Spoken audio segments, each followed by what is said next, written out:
भाजपच्या लोकांना धमक्या देऊन पक्षामध्ये घेण्याचे प्रकार वाढले. नितेश राणेंचे शिंदेच्या शिवसेनेवर आरोप. अशा प्रकारांमुळे कोकणात स्थानिक स्वराज्य निवडणुकीसाठी युती करणार नाही, राणेंचं वक्तव्य.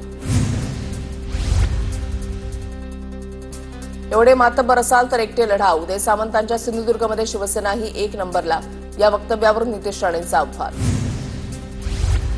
वाल्मिक कराड प्रकरणावरून मुंडेंचा संबंध न आढळल्यास मंत्रिमंडळामध्ये पुन्हा संधी देऊ. अजित पवारांचं सूचक विधान. तर मुंडेंना मंत्रिमंडळामध्ये घेण्याची अजितदादांना घाई का, राऊतांचा सवाल. धनंजय मुंडेंना मंत्रिपद दिल्यास अजित पवारांच्या घरासमोर बसणार. देशमुख हत्या प्रकरणामध्ये मुंडेंना सहआरोपी केल्याशिवाय शांत बसणार नाही, करुणा मुंडेंचा इशारा. आपलं वाटोळं झालं. हिंजवडीचं आयटी पार्क राज्यातून बाहेर चाललं. अजित पवारांनी पुण्यामध्ये मेट्रो कामाच्या पाहणीदरम्यान सरपंचांना सुनावलं. आपलं वाटोळं झालं. राज्याच्या अर्थमंत्र्यांच्या तोंडून सत्य बाहेर आलंच. अजित पवारांच्या वक्तव्यानंतर वडेट्टीवारांची ट्विट करत टीका.